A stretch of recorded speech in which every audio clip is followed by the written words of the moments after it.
Bonjour les amis, ça fait plaisir de vous retrouver après la période estivale. Vous vous rappelez, tout cet été, on a parlé de la saison du fruit.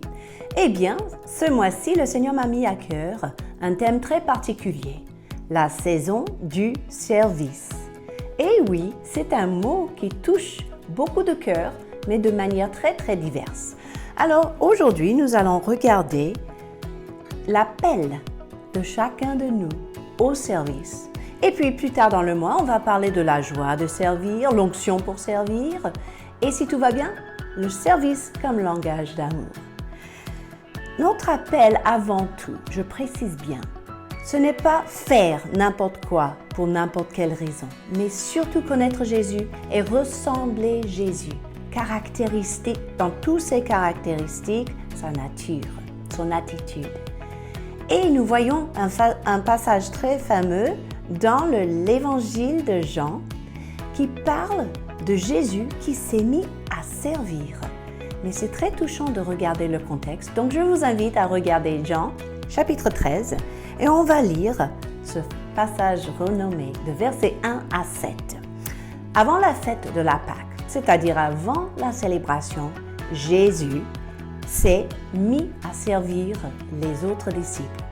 Première chose, on voit, la Bible dit qu'il savait que son temps était venu de passer de ce monde et aller au Père. Tout pour le service est dans le timing, les amis. Si vous connaissez le cœur de Dieu et vous êtes sensible à l'Esprit de Dieu, il va vous montrer, fiston ou ma fille, c'est le moment maintenant de te lever et de servir. Tout comme Jésus le faisait ce jour fameux de la Pâque. Ensuite, la Bible dit, il a aimé les siens qui étaient dans le monde et il a mis le comble à son amour pour eux.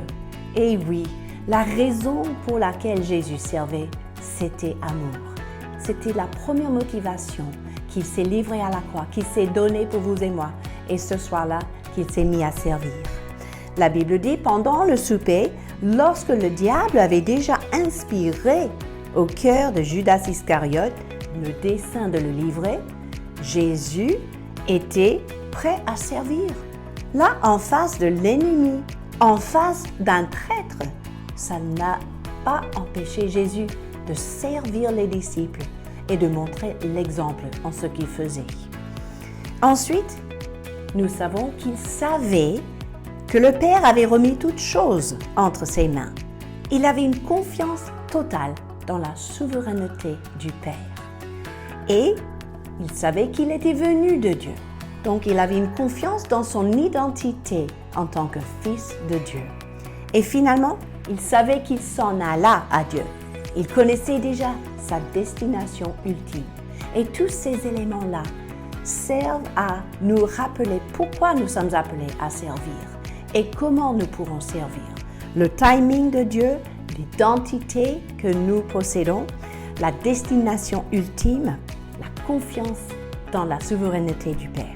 Mais qu'est-ce qu'il a fait Jésus au juste? Quand il a employé le mot service, c'était pour nous montrer concrètement quelque chose que nous pourrons cultiver dans nos vies quotidiennes. Eh bien, ce jour-là, la Bible dit qu'il se leva de table ou de sa position assise, de sa position de confort, on peut dire. Ensuite, il a ôté ses vêtements, il enlevait ce qui était encombrant.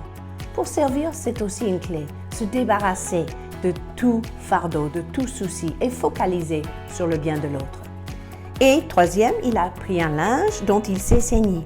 Il saisissait ce qu'il avait autour de lui, ce qui était disponible, ce qui était tout prêt pour servir. Il n'était pas obligé de passer par l'université de service pour être diplômé, mais il s'est mis à servir avec ce qu'il y avait tout près de lui. Et qu'est-ce qu'il a fait? Il s'est mis à laver les pieds de ses disciples. Imaginez, c'était parmi les tâches les plus humiliantes de l'époque. Mais il a vu un besoin. Pourquoi? Parce qu'à table, on s'inclinait et les pieds de l'autre étaient devant le nez de toi-même, de vous-même. Donc, c'était nécessaire de laver les pieds. Mais personne d'autre a pensé à le faire. Jésus a décidé de rendre service parce qu'il avait un cœur de serviteur et une attitude de service. et après il a essuyé les pieds. Il est allé jusqu'au bout. Il ne s'est pas arrêté à mi-chemin. Il voulait montrer un exemple à ses disciples et il a terminé en étant une immense bénédiction pour ses disciples. Vous voyez, servir est en fait un acte prophétique. Jésus prophétisait par son service.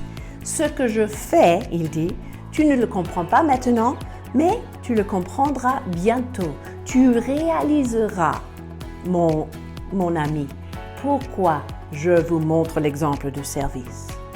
Le mot service, c'est un appel. Ce n'est pas seulement une bonne idée. Ce n'est pas seulement une activité à rajouter à votre emploi de temps. C'est une attitude que Jésus a manifestée et qu'il nous demande de manifester dans notre vie quotidienne et autour de nous à toute possibilité. Le service reflète son cœur généreux. Et c'est pour cela Jésus nous invite, vous et moi, à entrer dans notre appel et devenir des vrais serviteurs. Sur ça, je vous laisse réfléchir cette semaine sur quoi vous pourrez servir. Et je vous dis à la semaine prochaine.